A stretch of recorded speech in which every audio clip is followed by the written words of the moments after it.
what's going on here. Corporations have seized the language of the civil rights movement in order to sell more products. Too bad they didn't figure out this scam earlier. They'd be selling all kinds of products. Thalidomide would probably be on sale at your neighborhood pharmacy if they'd figured this out in the mid-60s. But they now have figured it out.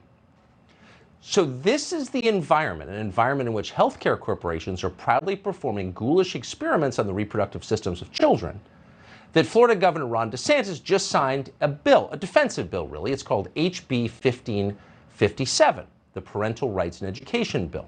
No matter what you have heard about this bill, it is a popular measure. 2/3 of Americans support it. In Florida, the majority of Democratic Party primary voters, the most liberal voters in the state of Florida, support this bill, 52% to 36%. That's why, as you would expect, HRC and its corporate allies in the media have lied about the bill and what it does. They have to, because if they explained it, you'd support it. Here's the governor of Florida yesterday. These leftist politicians, corporate media outlets, some of these activist groups, they actually have read the bill. And they're sloganeering because they don't want to admit that they support a lot of the things that we're providing protections against. For example, they support sexualizing kids in kindergarten. They support injecting woke gender ideology into second-grade classrooms. They support enabling schools to, quote, transition students to a, quote, different gender without the knowledge of the parent, much less without the parent's consent. Imagine if you pack your third grader off to school to learn to read and do math and be prepared to be a citizen in a functioning democracy, and while you're at work, that child, that third grader, is being taught by his or her teacher, the one with the nose ring and the emotional problems, that actually you're the wrong gender and you need to transition. How is that not child abuse? If a stranger on the bus or in the park talked to your third grader about her genitals, that would be a crime.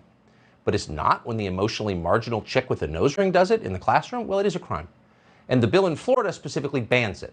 The bill bans any classroom instruction on, quote, gender identity and sexual orientation in grades K through 3, kindergarten through third grade. That covers ages 5 through 9. In doing this, Florida has moved away from the experiments underway in many other places. In states like California, for example, the state's official policy declares that, quote, children as early as age 2 are expressing a different gender identity. It is strongly suggested that teachers privately ask transgender or gender nonconforming students at the beginning of the school year how they want to be addressed. So that's lunacy, and what it does in effect is cut parents out of their children's childhood and hand parental powers to people who aren't even qualified to teach English or math, and they're certainly not qualified to counsel your child to change his or her sex.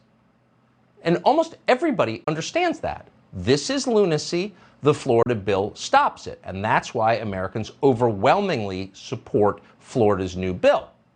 So what do you do with a bill that has overwhelming support in a democracy if you and your donors don't like it? Well, of course, you have to lie about it, and that's exactly what they're doing.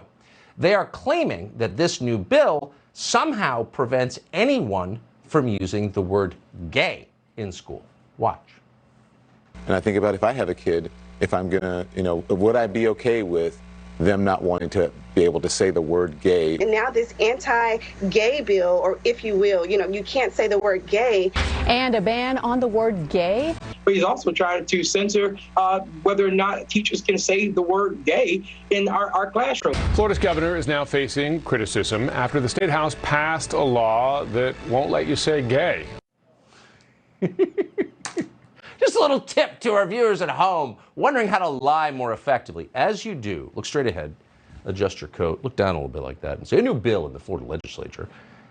Once you establish that tone, it seems like you must be telling the truth. Of course, you've read the bill, or you wouldn't be talking about it on TV like some kind of knowledgeable expert, would you? Well, yeah, you would. You might be lying completely. Nothing in the bill reflects your description of the bill, but because you have no shame, and in fact you're working for a political party and not your viewers, you'll say anything. So they're telling you that no one is allowed to use the word gay in the state of Florida because of this law. In Oregon, we say gay, said Governor Kate Brown, who announced she's horrified and outraged by this. Meanwhile, Oregon falls apart. Walk through downtown Portland recently and ask yourself, is using the word gay the most important problem in the state of Oregon right now? Probably not. But at the Oscars the other night, actors joined together to scream gay repeatedly to remind us that, yes, it's the most important issue. Watch. Well, we're going to have a great night tonight, and for you people in Florida, we're going to have a gay night. Gay, gay,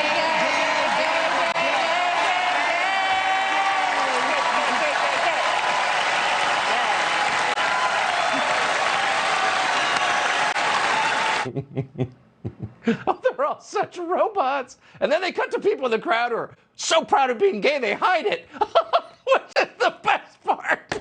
Celebrating gay rights, but pretending not to be gay. Right. Love it. And they're saying this to a country on the brink of war that is growing poorer by the day from inflation. But here are your cultural leaders who are so far up their own butts, they're leading chants about silly lifestyle liberalism that no actual person supports. Gay, gay, gay, gay, gay. Okay. Feel empowered?